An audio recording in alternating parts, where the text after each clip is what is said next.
that concludes my announcements. Nick, you can go ahead and share your screen.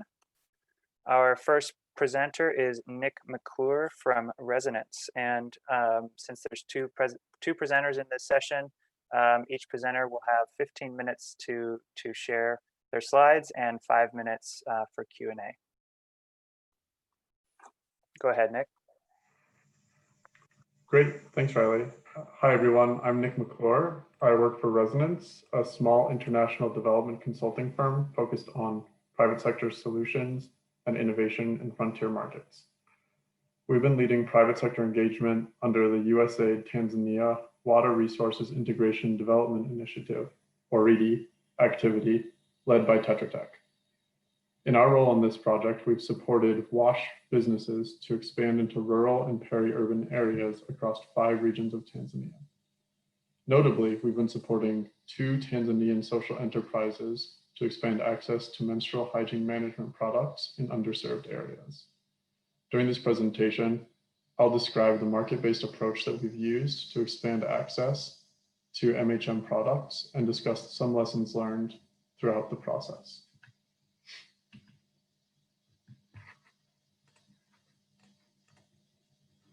So first, let's talk a little bit about why access to menstrual hygiene management products is important. Inadequate access to MHM products causes women and girls in Tanzania to miss up to 65 days of work or school a year. An estimated 48% of Tanzanian schoolgirls miss school due to their inability to appropriately manage menstruation. This has major impacts on their educational attainment, ability to participate in the workforce, and financial independence. In addition to these economic and educational impacts, there are also health implications. Women and girls who don't have access to purchased menstrual health management products often use rags or other locally available materials, and this can result in elevated rates of RTIs, UTIs, and STIs. Finally, myths abound around menstruation in Tanzania, and many of these myths and taboos prevent women and girls from taking part in ordinary daily activities. These taboos can even prevent women from using proper cleaning and storage practices for menstrual products, such as hanging them in the sun to dry or sanitize. So what exactly are the barriers that are preventing women and girls from accessing MHM products? First, let's note that there's a major rural-urban divide in terms of access and usage of these products. You'll see here a graph showing general usage trends in products in rural and urban Tanzania. I want to note that this is based on a market sizing exercise that we conducted. There's been no comprehensive assessment of menstrual hygiene management product usage in Tanzania to date. So really, this is based on a few assumptions drawn from the literature. We don't want to attach specific numbers to this, but it should show a general proportion of usage of different products. You'll see that in rural areas, women tend to use locally available materials or rags at a much, much higher rate than urban areas, where disposable pads and reusable pads are much more the norm. So what's driving this gap? Really, price is a major factor here. More than 50% of menstruating girls in a survey undertaken by S&V noted that they weren't able to afford sanitary pads. In addition, in Tanzania, the monthly cost of MHM products is roughly 3.4% of the median woman's salary. For comparison, in the US, this is just 0.15% of the median American woman's salary. Additionally, aside from price, limited availability of menstrual hygiene management products really restricts women and girls' access to them. Only 9% of rural shops sell disposable menstrual pads. And even where they are available, there can be some stigma around their purchase. From the shopkeeper side, because people are not purchasing these products at a high rate, there's low turnover of these products. So shopkeepers are less incentivized to carry them as they take up valuable space within their shop that could be used for a product that sells more rapidly. Another factor is that consumers in rural and peri-urban areas tend to be farther away from central market areas. This increases the cost of reaching them at the end of long and sometimes complicated supply chains. Finally, women and girls often express concerns over the safety of using new products. This can deter them from adopting new products. Some of these myths are about possible infection or reproductive harm due to the use of pads or other menstrual hygiene management products. So let's talk a little bit about how WaterCredit approached this challenge. Our primary approach was to focus on addressing some of the barriers to marketing MHM products in rural and peri-urban areas: high price, lack of availability, and concerns over safety. WaterCredit partnered with Kasole Secrets and Ntuyeko Industries, two small social enterprises run by Tanzanian women that are devoted to expanding access to menstrual hygiene management products. They're not only devoted to this because it's good for girls and women, but it's part of their core business proposition. To do so, WaterCredit facilitated expansion of distribution networks for these two companies through a series of marketing and supply chain development events. These events started with what we called a wash product roadshow, which was an opportunity for companies like Kasole Secrets and Ntuyeko Industries to demonstrate their products to a range of new potential customers as well as retailers. These wash product roadshows took place in 20 local government authorities across 5 regions of Tanzania. These were followed by a series of business-to-business events, which connected these menstrual hygiene management companies to wholesalers and small shops that could serve as retailers and last-mile service providers. It really gave these companies an opportunity to pitch their products to a new possible distribution chain. For these small companies, these events really helped reduce the cost of locating potential partners along the distribution network, helping them to expand and grow into new markets. The events were coordinated by WaterCredit, but the costs were shared by WaterCredit and these companies. Finally, WaterCredit invested in targeted business development services for these companies to build their core management and supply chain management capacities. This was done through a capacity needs assessment for each company to pinpoint exactly where they needed additional capacity building, and then a tailored program of support focusing on the specific needs of each company. So let's compare the two products that we're looking at. So Kasole Secrets is a new brand of a familiar product. So sanitary napkins are the primary product that Kasole Secrets sells. These are called glory pads. They're 100% cotton. They also include an antibacterial bamboo charcoal embossment. And while this is a familiar product, Kasole Secrets has really struggled to expand outside of Dar es Salaam, which is their primary market. They viewed partnership with WaterCredit and with USAID as an opportunity to further expand their impact and their business outside of the major capital city or former capital city. Kasole Secrets primarily works through indirect distribution. So they sell to wholesalers, regional distributors, supermarkets, NGOs, some pharmacies, and schools. In addition to their core service offerings, they also provide menstrual health management and hygiene trainings to NGOs, schools, and development partners. In contrast, we also have Ntuyeko Industries, which provides the Hedigi cup. This is a menstrual cup, which is a relatively new product in Tanzania and is not widely used at current juncture. It's made of an eco-friendly hypoallergenic silicone design, and it's especially suited for rural women because unlike sanitary pads, it doesn't require repeat purchase. It's reusable, and it results in long-term savings for women who adopt this versus sanitary pads. Compared to reusable pads, it saves $31 over its lifetime and $183 over its 10-year product lifetime. Ntuyeko Industries, however, faces both an opportunity and a challenge, being a new entrant into the market and a new type of product. As an early mover, they can help shape how consumers feel about menstrual cups through their marketing and promotional activities.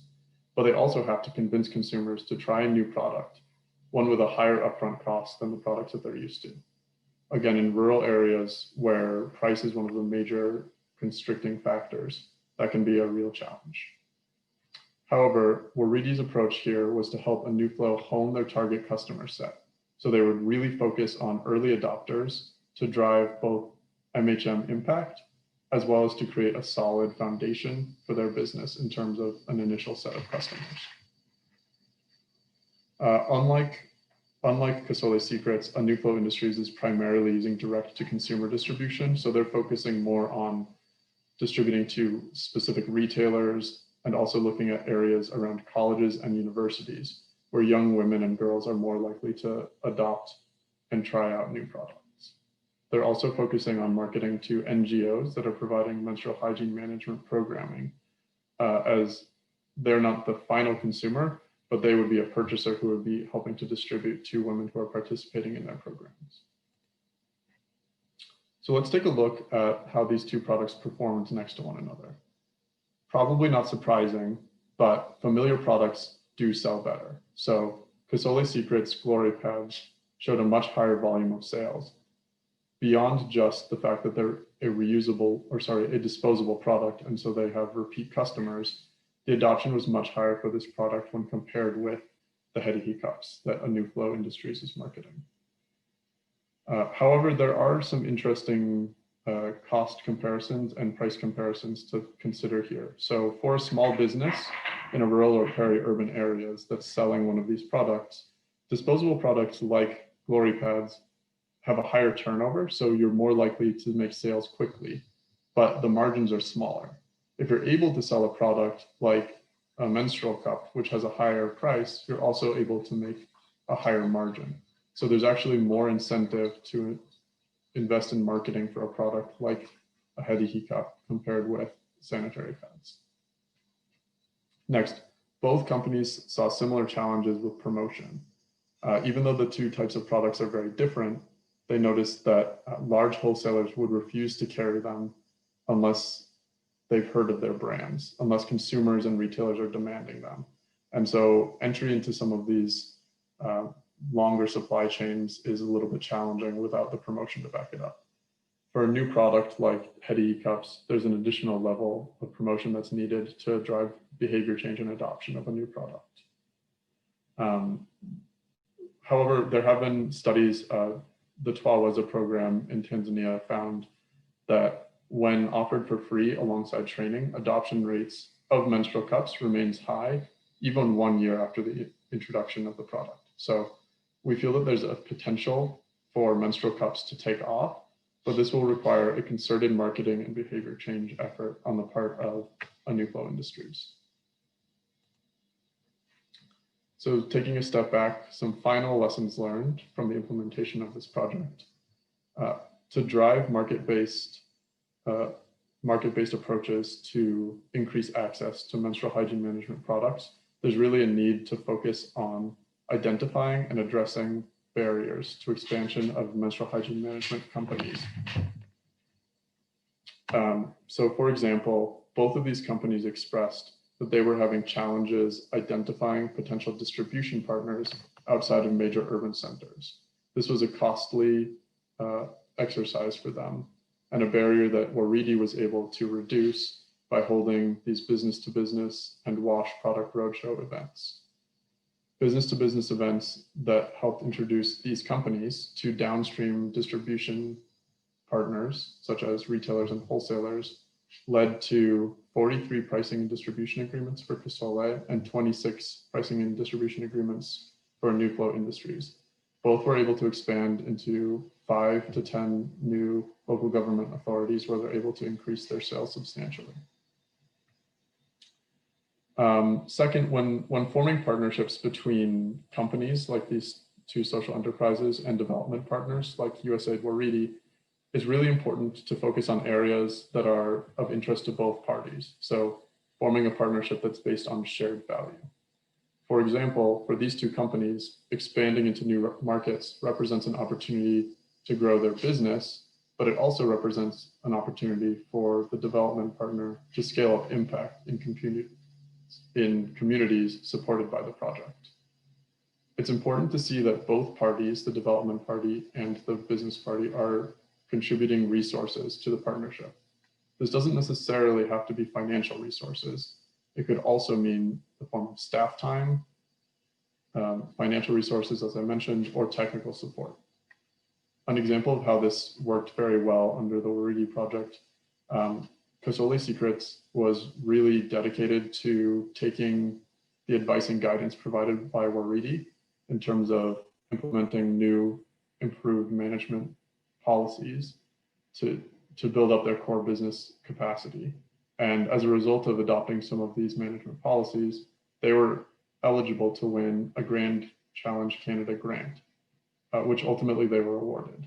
The funds that they received have helped them pilot a new project providing sanitary pads through a voucher system to schoolgirls in low-income schools in Tanzania. As I mentioned in the previous slide, regardless of the type of product, promotion is really key when entering new markets. So aside from the supply chain pieces that I've mentioned already, these need to be matched by demand creation through marketing and promotion. This could be driven by a development partner, but ultimately companies are going to have to take ownership over their marketing expenses, as this is one of the chief inputs that's needed to increase sales and drive impact. Finally, although this presentation is really focused on market-based approaches to expanding access are not enough on their own.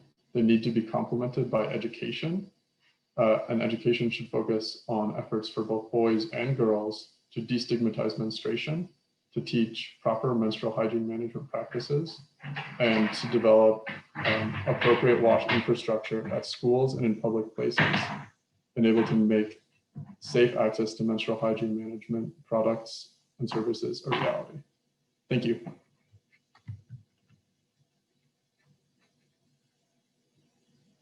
All right, so I'd like to open it up to questions now. Thanks, Nick. Please, everybody, if you have questions for Nick, please put them in the chat page on the Pathable site for this session.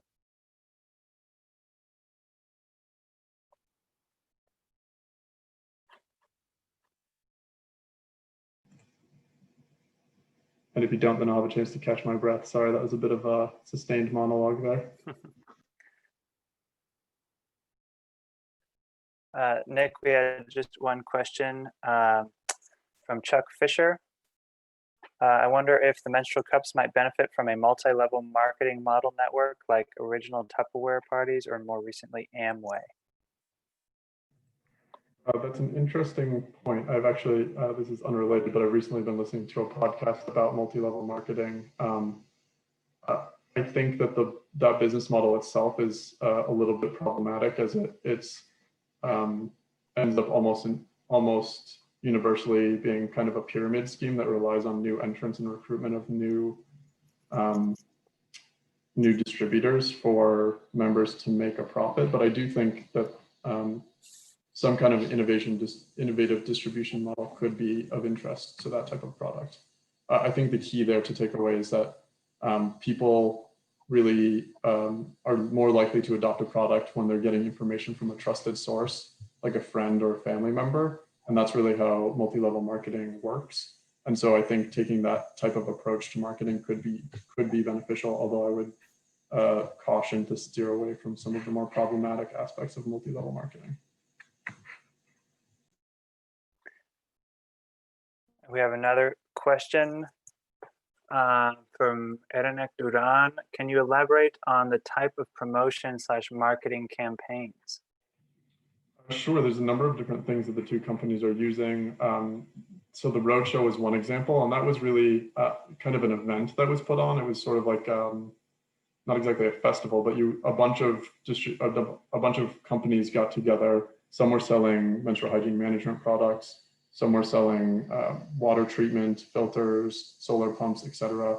And there was an opportunity for business people to meet and interact with the companies to get a sense of the products. It's sort of like that part of a county fair that you would see where people are pitching new products. There was also usually some kind of music, entertainment, something to attract people to the location to come and visit. additional marketing strategies that have been used have been working, so the companies would work with some of these distributors, usually the wholesalers, but sometimes the retailers if they were really kind of gung-ho about the product, and coordinating efforts through local government to go and attend weekly markets and sort of use that as an example to get more face time with customers and with other small retailers. Some are using radio spots. Many are producing posters that they can paste inside small shops. But really it's also about educating the retailers and wholesalers about the product so they can answer questions when customers have them. All right, if there's no other questions, that concludes our time. Nick, you can stop screen sharing now, please. All right, thank you. And our next presenter, we had a little bit of a technical issue. So our next presenter is a colleague of our originally planned presenter. So Heather Arney is going to present from water.org. And we already have the screen share up. So again, 15 minutes to present, and then we'll have a 5-minute Q&A. You can take it away, Heather. Great, thank you. Hi, everyone. Okay, I was just checking with Maggie. It doesn't look like she'll be able to present. So you're stuck with me today, and I'm going to apologize. I'm going to be reading from my notes here, as I didn't have a chance to sort of go through and prepare ahead of time on the presentation. So, so without further ado, next slide, please.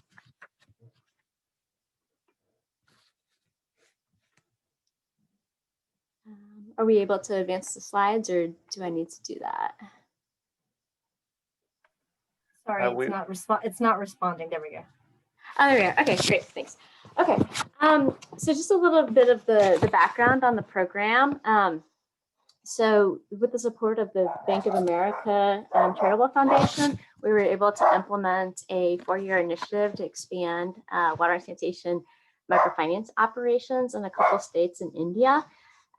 This, to give a bit of context, the capital investments required to achieve the water supply and sanitation and hygiene for the SDG 6 targets 6.1 and 6.2 amounts to about 3 times the current investment levels. The World Bank estimates that 114 billion is needed per year to achieve the SDG 6 targets on schedule, but current investments from all funding flows amount to only about 28 billion per year, which results in a significant financing gap. So programs like this, where there's microfinance for water and sanitation improvements at the household level, is a way to help close those gaps. So this program lasted from 2015 to 2019, and it was implemented by water.org in partnership with 2 financial institutions. These partners had previous WASH experience and offered microfinance for water and sanitation improvements in the past, but they were unable to scale due to their NGO status and ability to access adequate amounts of capital. Therefore, water.org worked with both partners to secure state as Section 8 entities, thus enabling them to access commercial capital and scale their water and sanitation offerings. Both of the partners adopted different approaches to operationalize the WaterCredit model. Partner 1 operated as a self-help group model with animators seeking to build awareness of the water and sanitation loan products at monthly member meetings, and while Partner 2 sought to stimulate demand for water and sanitation loans through door-to-door visits by credit organizers who would then seek to persuade households to form joint liability groups. And as shown in the table here, throughout the course of the initiative, the 2 partners dispersed over 16,000 in loans for water and sanitation improvements, and there was more than 78,000 people reached through these improvements. And the partners were able to capitalize or to mobilize capital of more than $3.3 million to make those improvements. Next slide, please. For the evaluation methodology, well, first of all, the evaluation was conducted by Tim Foster and Simone Soeters with the Institute of Sustainable Futures at the University of Technology, Sydney. The questionnaire used for the baseline survey contained a range of questions related to the household socioeconomic status, their water and sanitation facilities, and level of satisfaction relating to these facilities. The questionnaire used in the online survey was largely the same as that was used at the baseline, with some further questions added to capture satisfaction levels. Key impacts of the program were quantified by comparing the situation of households between the baseline and end line, comparing the situation of WaterCredit borrowers between the baseline and end line, and assessing such changes compared with the non-borrowers in order to illustrate program impacts relative to wider trends that might otherwise affect access to water and sanitation services and associated satisfaction levels. The latter used different analysis, a widely used technique for assessing an intervention's impact, although in this case, causal inference was limited by the fact that there was no true control group. The study also used loan data in WaterOrg's programmatic management of information system or database called the Water Portal, and that included different data points on gender, household income, type of product, repayment rate, and other things pertaining to the loan terms. Okay, next slide, please. So some of the findings pertaining to the household impact, the intervention, it was found that the intervention did accelerate access to water and sanitation and subsequent usage. The water connection loans resulted in a large and statistically significant increase in access to an on-premise water supply in both operational areas. The toilet loans for one partner were associated with a significant increase in use of sanitation that was improved and on premises. Although there was an improvement for households not receiving a toilet loan, the magnitude of the improvements for the households that did receive a loan was significantly greater. This provides strong evidence that even when government subsidies are available for toilet construction, microfinance accelerates investments in new and improved facilities. For toilet loan borrowers, there is an increased satisfaction in toilet loans across assessments of safety, privacy, functionality, and cleanliness. Water loan recipients for both partners experienced statistically significant reductions in the time taken to collect water, with average time savings of 55 minutes per round trip and 13 minutes per round trip, respectively.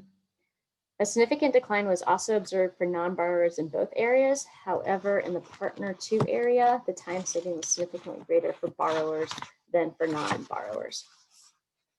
Focus group findings were also used, and they reinforced the inline evaluation findings. Next slide, please.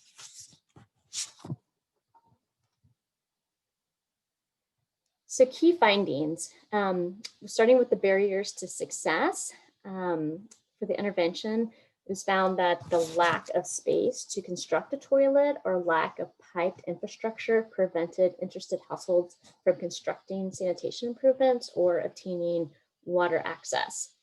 Partner 2 reported that there have been successful efforts to lobby local governments to extend piped infrastructure to some areas. There was some resistance from the partners. Partner staff were resistant to transitioning from a grant-based model to a business-oriented model. This includes resistance to increased interest rates and the introduction to income-generating loans, both of which were persuaded to bolster sustainability of lending operations. Additionally, both partners' operations are limited to their existing service areas and are unable to scale the model significantly but beyond their existing climate base and geographies. There's also a lack of loan capital that continued. So although the transition was aimed at alleviating this constraint, the newly formed entities found it difficult to secure loan capital from commercial banks, despite the transition to a Section 8 company. Next slide, please. Some of the enablers of success included that the interviewees were generally satisfied with loan products and the repayment arrangements, although it should be noted that partner organization staff held the view that loan amounts could be higher. Representatives from partner 2 indicated that loans typically covered about 65% of the water and sanitation improvement that they ultimately built. There was also findings that strong relationships with the clients is essential. When the clients felt that the institution had their best interest at heart, this translated into better repayment rates. The availability of the skilled masons and the operational areas of both partners limited the need for the partner institutions to provide additional technical advice or support. And finally, both partners had cultivated and maintained strong relationships with local governments. This allowed for easier access to government subsidies for toilet loan recipients, and it was also easier for the water connection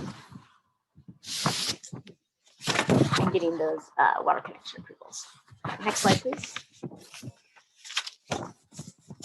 So in conclusion, the magnitude of the improvements for the households that received the sanitation loan was significantly greater. They provided strong evidence that even where government subsidies are available for toilet construction, microfinance accelerates investment in new and improved facilities. The program reaffirmed the value of microlending approach, but at the same time highlights some of the wider financial and institutional challenges that need to be considered when moving WASH programming from a grant-based model to a business-oriented model.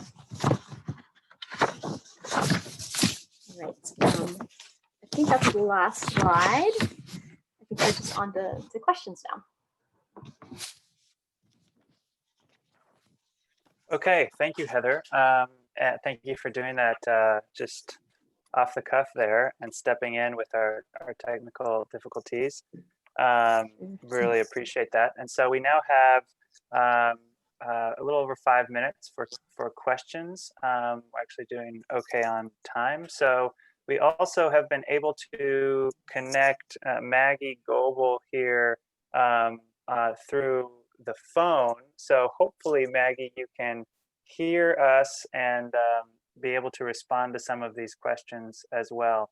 And so Maggie Goble, also from water.org, who was originally intended to give this presentation. So if you have questions, please direct them to the chat, and I'll start reading some of these. We have one from Musa Mohammed. How do we now get innovative approaches to accessing loans for funding these kinds of loans? Thanks, Riley. Can you hear me? Yes, go ahead. Great. Yeah, so I think water.org, we've been using the WaterCredit model for a number of years now. And so we have tried the model with various types of financial institutions. We initially started with microfinance institutions. As you can see here in India, we were working with financial institutions that were transitioning to Section 8 entities. And we're increasingly trying the model with other types of financial institutions, such as commercial banks around the globe. We have also, in order to scale the model, we've been partnering with apex institutions that serve microfinance institutions collectively in a country. So we'll be working with a microfinance institution association or a CBO association. And by working with them, we're able to scale the model at a swifter rate to their member institutions. I would say that one of the primary challenges continues to be accessing capital for water and sanitation lending. So we see that across financial institutions are very quick to see the value in the model for their clients, but it's accessing enough capital to actually meet the demand of the clients. Thanks. We have another question I missed before that one from Ernanek Duran. Can you further explain on how you made the among all the value chain stakeholders, so the households, microfinance institutions, retailers, masons, etc.? So in this particular case, we partnered with the financial institutions to help set up and design the loan products that are going to be offered. And then because there was quite a bit of, and we worked with the financial institutions staff, so their loan officers or their promoters to promote the loans themselves. And then after the loan was made to the household, it was up to the household to contract with the local mason to actually do the construction. And that was actually one of the success factors. In this particular case, there was an abundance of trained, skilled local masons who were able to provide high quality construction. In other countries, we've worked with the supply chain to where we see that gap, where there aren't trained masons or where there aren't supplies readily available. We've worked more on the supply side. But in this case, the availability of trained masons was a contributor to the success of the model. Here we have another question from Gautam Mahato. Were there any loans available for new water facilities? And if yes, what were the modalities? So yes, there were new loans, or there were loans for new water facilities, and those are typically for, it's up to the financial institution what they allow the loan to be used for, but typically they're used for boreholes, they're used for tube wells, and often they're increasingly used to connect to already existing piped infrastructure. So it's just, so households need help financing the cost of actually connecting to existing infrastructure. It depends, and it's up to the household. We have a follow-up here from Musa Mohammed. How about considering public-private partnerships, working with governments and donors to get financing for this kind of intervention? Oh, you're speaking our language. That's something that water.org likes to explore. I think that when we consider the scale and the scope of the water and sanitation crisis globally, we won't be able to do that without public-private partnerships. And so that is something that water.org is always exploring and thinking about ways that we can tap into that.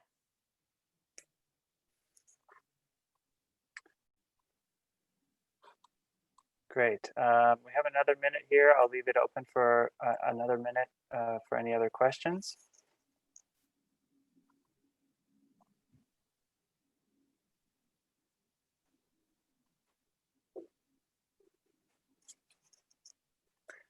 Thanks to Maggie for jumping in here on the phone, and apologies for the technical difficulties. I'm glad this worked out. You. Yeah, thank you. Thanks to everyone for their patience, and kudos to Heather for presenting at the last minute. Well done. Thanks, everyone.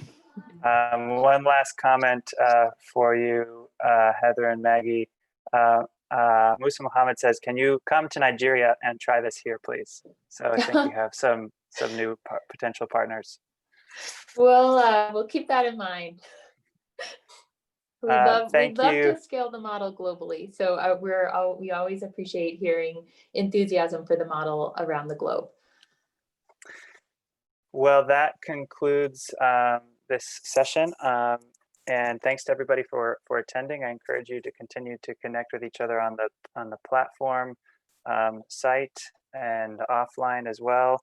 And join us for the poster session starting here at 3:15. And the recording for this session should be available within the hour on the session site. Thanks very much. And this concludes the session.